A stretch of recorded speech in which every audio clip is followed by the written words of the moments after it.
Bismillahirrahmanirrahim. Assalamualaikum warahmatullahi wabarakatuh. Baiklah, saya Nandea Permata Bunda, NPM 1969-10557, kelas 6D.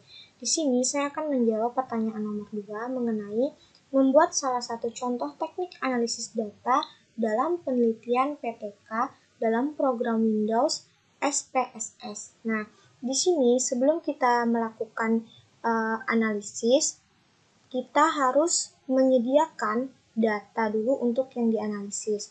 Nah, adapun penyajian data sebaiknya kita buat pada Microsoft Excel agar memudahkan kita dalam memindahkan data pada Windows SPSS.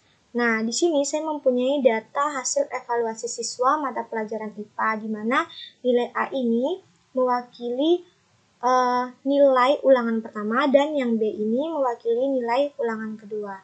Nah, setelah kita memiliki datanya, langkah selanjutnya yaitu kita buka aplikasi SPSS yang ada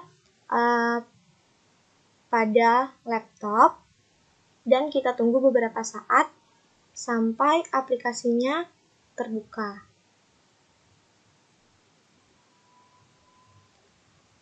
Nah, setelah terbuka, tampilannya akan seperti ini. Langkah selanjutnya kita tekan pada data view sebelah kiri paling bawah. Kita tekan datanya. Setelah kita tekan, kita ambil data yang telah kita sediakan pada Microsoft Excel tadi. Kita blok seluruh datanya, baik itu nilai A ataupun nilai B yang digunakan sebagai perbandingan analisisnya. Nah, setelah kita copy, lalu kita paste atau kita salin pada data view di SPSS. Kita paste. Nah, setelah dipaste akan muncul seperti ini. Nah, tahap selanjutnya setelah data dimasukkan kepada SPSS, kita tekan variable view.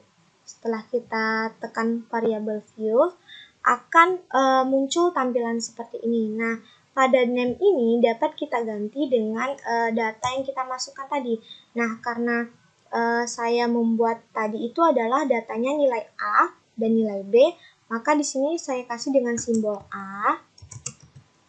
Dan yang data keduanya itu adalah simbol B.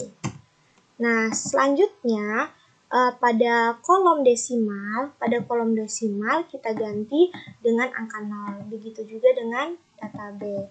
Nah, selanjutnya itu kita ganti pada measure, kita ganti scale, begitu juga dengan data B.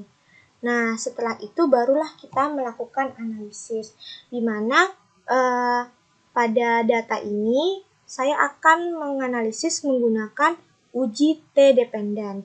Nah, uji T-dependent ini digunakan untuk mengetahui apakah ada perbedaan rata-rata antara nilai A dan juga nilai B seperti data yang telah kita sajikan tadi. Nah, bagaimana cara menganalisisnya? Setelah datanya kita masukkan pada SPSS, lalu kita tekan analis. Setelah itu kita tekan comprehend. Setelah itu kita tekan paired sample to test. Nah, setelah itu kita tekan datanya lalu kita masukkan. Tekan panah ke dalam, begitu juga dengan data B kita masukkan. Nah, setelah itu baru kita tekan OK.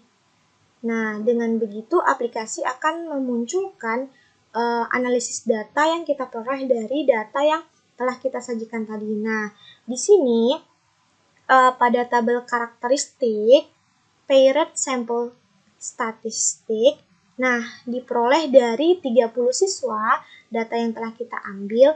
Nah, pair 1A-nya itu diperoleh nilai rata-rata A, ini min ini adalah rata-rata. Nilai rata-rata A itu sebesar 68,33 dan nilai rata-rata B adalah 76,33. Nah, selain itu diketahui juga memperoleh keragaman data A, di mana keragaman itu dilihat dari STD deviation ini. Nah, yang data A itu memperoleh keragaman 16,730 dan data B memperoleh sebesar 15,082. Nah, selanjutnya itu di sini juga ada terdapat tabel analisis korelasi, di mana korelasi ini digunakan untuk mengetahui hubungan antara dua variabel, yaitu variabel A dan variabel B. Nah, karena kita sudah memperoleh analisisnya, jadi dapat dilihat bahwa nilai sig-nya itu sebesar 0,000. Nah, ternyata 0,00 ini lebih kecil dari 0,05, maka dapat diputuskan bahwa ada